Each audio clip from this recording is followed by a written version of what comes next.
Hey, Joshua Smith here. Today I'm going to be covering media, photos, video, maybe some 3D tours, but basically I want to talk about why your media may not be helping with your listing on the MLS.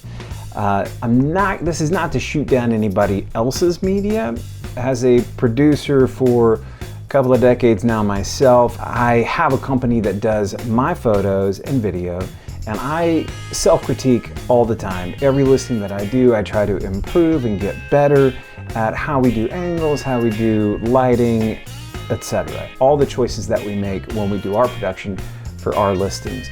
So this is coming from the perspective of someone who is producing his own media, a photographer, videographer, as well as a real estate agent, all me, and then we're going to be using real life examples from my listings that I'm going to critique.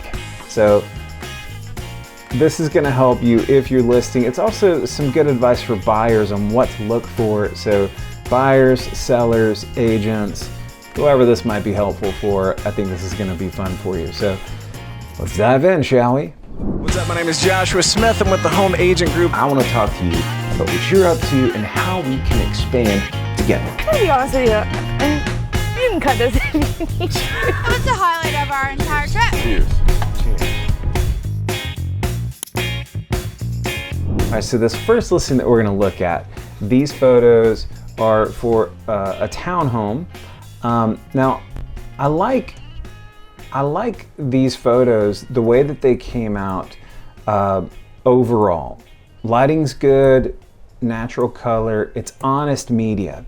That's the thing that I think is most important to point out here, is that you want to honestly illustrate what you have to offer people. What does your house really look like on a day-to-day basis? Because if you show them something in the photos and the video that is not what your house is going to look like when they get there, you're going to cause confusion, you're going to cause doubt.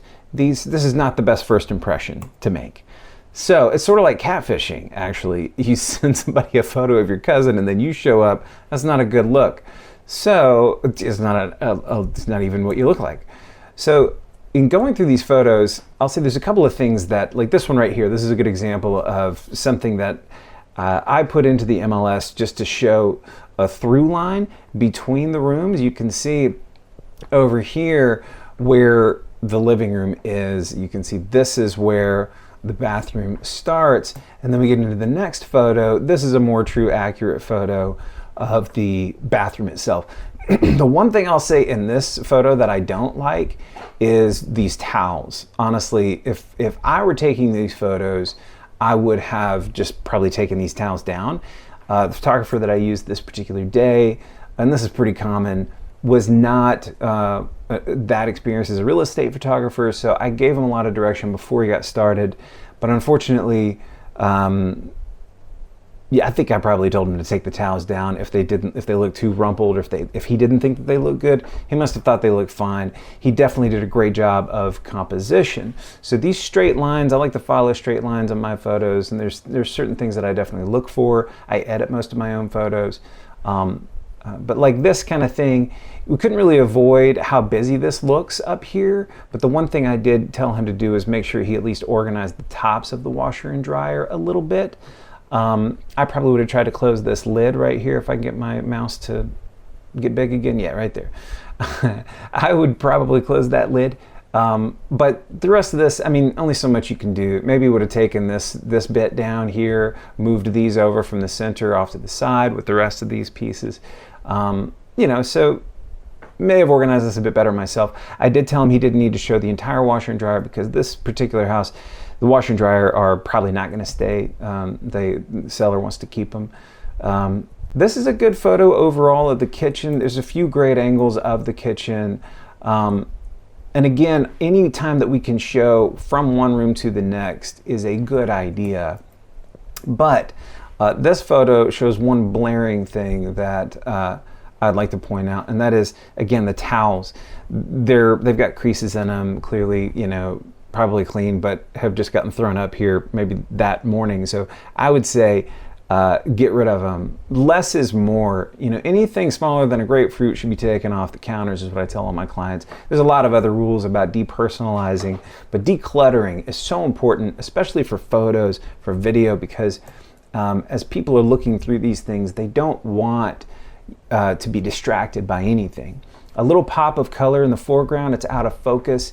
This photo outside of it, like inside a gallery, this photo will help pull someone in to that photo, that little centerpiece, and it doesn't get in the way of you being able to notice the rest. I think if it were me, I might have raised up a little bit, but again, the one thing I did tell him to be conscious of is to make sure that he's keeping a consistent height for all of his photos so that we can get the same angle and the same really appreciation view.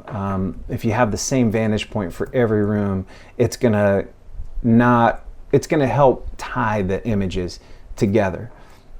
So again, I overall I like how these photos came together, but there's just a few things that I probably would have done a little bit differently. I don't mind that this door is open, but the toilet lid is up. And personally, I can't stand when a toilet lid is up in my photos.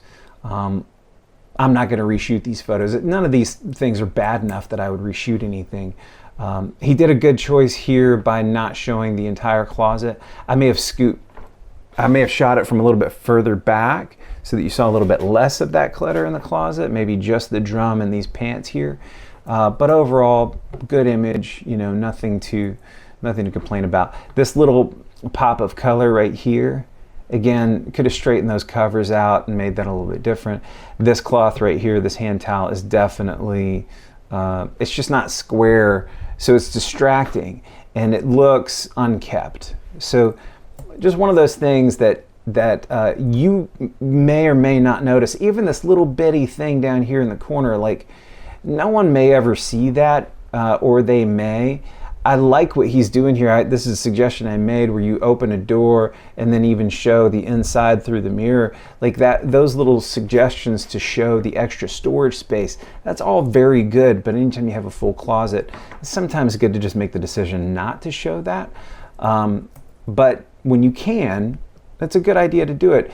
It's going to boil down to personal decisions on some of this stuff, but you really creating a through line, giving people a story from room to room, and helping them understand where they are inside the home.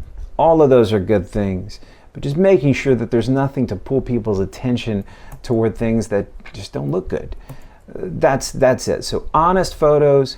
Beyond just honest photos, you also want to clean up the area, not the photo. As in, all of these little things that I'm pointing out.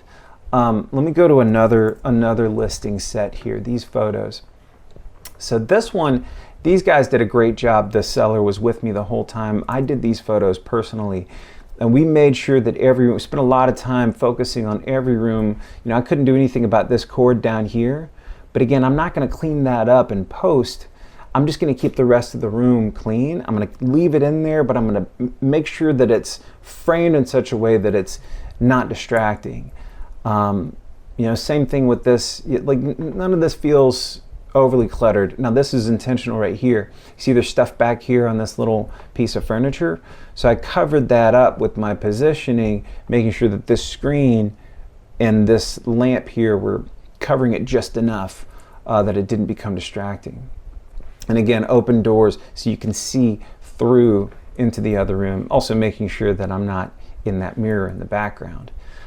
This is a house that I did a lot of detail photos on as well to showcase some different elements of the house, the different light fixtures and things that these guys have installed that really make a difference for this listing.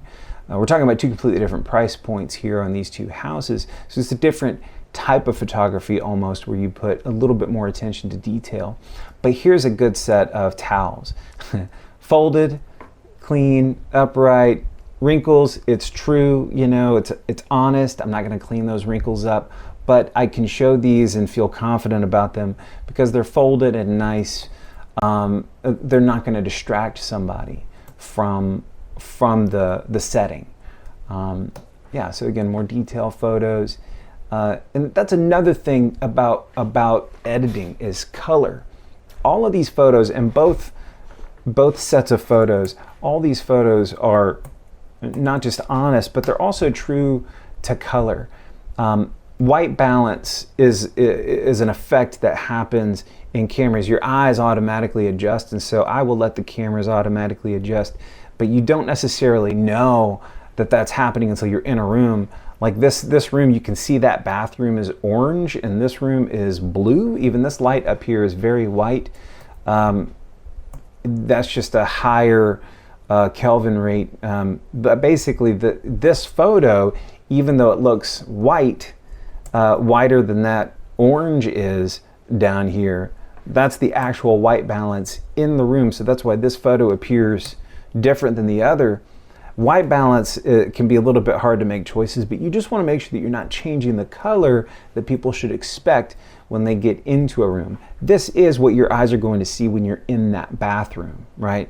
But also when you're in the bedroom, this is what you're going to see, because you're going to see that sunlight coming in. You've got a slightly different hue coming off of this light fixture up here in the bedroom. And then these fixtures are also different lighting colors. But yeah, you want your color to be very true, and you want to show, whenever you can, you want to show these types of details that make it feel very homey, you know. These great rooms, these kids' playrooms, always show the purpose of the room in the photo. If you've got an office in a room, I'll show you another good, really cluttered room in this house that we sort of just had to make some choices on. This room right here is really her office. It is a guest bedroom, so there is a guest bed in there, but it's not like this room. This is a guest room, right? This is just a bedroom. You know, one thing we did here is you can see these nightstands are actually different, but you don't necessarily notice it because you can't really even see this nightstand over here like you can see this one. So that's okay. And then we just cropped it out of the next couple of photos. It's not distracting. It's honest, it's not distracting. You can see the stuff up under the bed here, but from our vantage point, it's not cluttered. We covered up this little whatever that was with to make it look more like a table, and that's good. You can see there's clutter over here in the corner, but it's not, again, it's not distracting. And you want to try to get 2 to 3 options per room, angles. Obviously this room I only chose 2, but you'll see more in the video. Now, that's another component. If you don't do video on your listings, I recommend doing video on your listings. And I'm going to show you a couple of videos here. Now this video for this first one, all right, come on, get in there. Let's get in here. Here we go. Yeah, so this video, again, it's about the color between these 2 videos. I'm just going to let this play for a little bit. You can see, and I'm not showing a full frame here intentionally. I want to show less detail if I can about which properties these are, but you can see that the color is accurate to the space.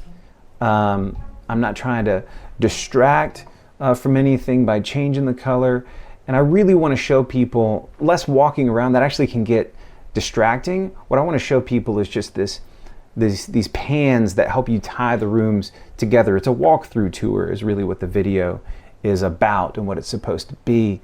For me, the 3D tour is one where they can go and stop and pick and choose where they want to go and get close. And that's what I recommend those 3D tours for. But you know, this one I feel like came out significantly better as a video presentation than the home that's actually a little bit more expensive listing. And that's only because what I was trying to do with this other listing, and I'll go ahead and pull that up now. What I was trying to do with this listing was really create an ambience, right? And I wasn't trying to cheat that ambience. I wasn't trying to do something that it wasn't, but I had to recolor this a little bit.